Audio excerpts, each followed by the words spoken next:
تا کی این ملت صبر کند، تا کی این ملت شما را برداشت کند. وضعیت اون ملت تا جای را آورده که دیگر راه نماندگی به ملت مگرم بر علیه شما بدبخت متجاوزها قیام بکنند و باید هم قیام بکنند. اگر قیام نکنند والله قسم دیگر راه برای اینا نیست، چون که وعده الهی است ان الله لا یغیر ما بقوم حتی یغیروا ما بانفسهم. الله سبحانه و تعالی هیچ قومی را تغییر نمی‌دهد تا اینکه خودشان تغییر نکنند. تا وقتی که قیام نکردین در مقابل این خبیثا فکر نکنین که شما آزاد میشید.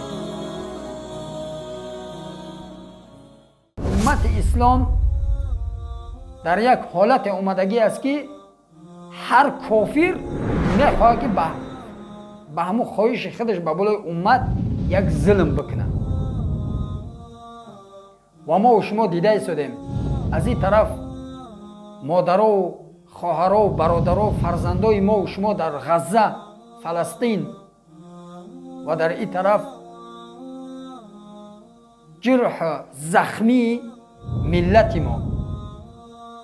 اما برای علما و دعوتگران گفتنیمون این است که دعوتگرای ما، علمای ما باید که به این چیز اهمیت بدهند.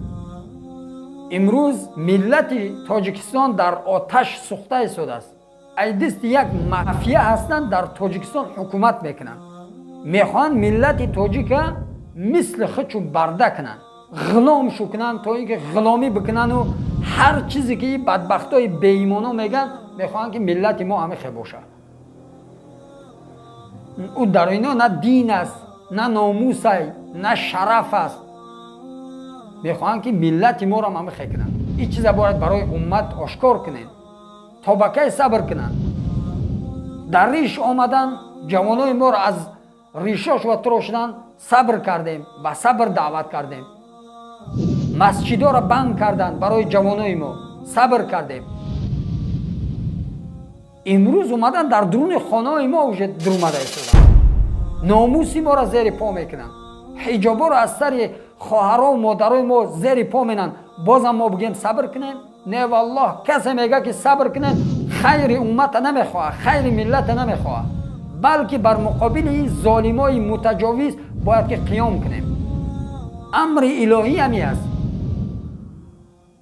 وقتی که در ناموس دست زدن هیچ کس عذر نیست که او صبر کنه.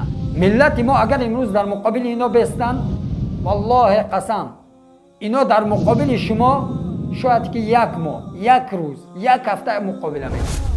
والله قسم نمیتونن در مقابل شما یا جنگ کرده، نمیتونن در مقابل شما اینا استادگی کنن. هیچ وقت اینا در مقابل ایمان شما استادگی نمیکنن. شما اگر در مقابل اینا استادگی کردین، والله قسم میون اینا میشکنن.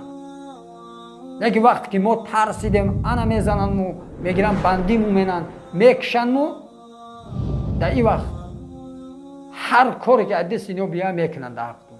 باید که به خود بیاییم، از ناموس مو دفاع کنیم، از غیرت مو دفاع کنیم. این امر الهی است. اونا اگر به امر پوتین دیگه کافرای فرعونای عصر اطاعت کنن، ما امر الله سبحانه و تعالی را اطاعت میدیم. امر الله و رسولش اطاعت کنیم، الله سبحانه و تعالی اینا را خار ذلیل میکنه. یک بار یک مشت کوبنده در دهن اینا بزنه، والله قسم تا وقتی که زندان گرد شما نمیگن. والله قسم تا وقتی که زندان گرد شما نمیگن. تا کی این ملت صبر کنه، تا کی این ملت شما را برداشت کنه. وضعیت ملت تا جای را آورده که دیگر راه نماندگی به ملت مگرم بر علیه شما بدبخت متجاوزها قیام بکنن و باید هم قیام بکنن. اگر قیام نکنن والله قسم دیگر راه برای اینا نیست، چون که وعده الهی است ان الله لا یغیر ما بقوم حتی یغیروا ما بانفسهم، حتی یغیروا ما بانفسهم. الله سبحانه و تعالی هیچ قومی را تغییر نمیده تا اینکه خودشان تغییر نکنند. تا وقتی که قیام نکردین در مقابل این خبیثا فکر نکنین که شما آزاد میشید. ترس یک سمونین، بخزین یک بار شجاعتتون نشون بدین انشالله که نصرت الله با شما است. شما به خاطر دین الله، به خاطر ناموس غیرتتون خستین، الله سبحانه و تعالی غیرت ناموس دوست داره. غیور است الله سبحانه و تعالی و شما این جهد شما را، این سعی شما را ضایع نمیکنه. و ما پیامونه به تمام امت اسلام میرسونیم که در برابر این قانونی که این بدبختا کردگی باید که علمای ما، دعوتگرای ما از هر جایی که هستند باید که برادراشون با قوم مسلمانشون باید که یکجا شود، همدست شوند، یاردمشون کنند. هر چیزی که امروز از دستتون میآید، تاجر هستی، عالم هستی، داعی هستی، هر چیزی که هستی از دستت میآید، برای ملت مسلمان باید که کمک کنید. وگرنه والله قسم در روز قیامت همتون مسئول هستید. گردناتون بسته در نزد الله میآیید، گردناتون بسته در نزد الله میآیید. هیچ کس عذر نداره. امروز در فلسطین فرزندای مادر و خواهرای ما و شما شهید شده شدند. همه زنکشو گرفتگی های یگان کس دم نمیزنه. هر کس به هر بهنخچه خلاص میکنه. امروز اینا چی میگن؟ کسایی که دعوا میکنن. خب در اوجا سلاح بوده است، در اینجا قانون کرده است.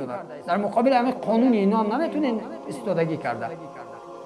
نمیتونین مردم بفهمونین، دعوت کنین، بخزونین، پیش این بدبخت بگیره. تا که یک ظلم میکنه در بالای ملت، تا که یک ظلم میکنه در بالای ملت.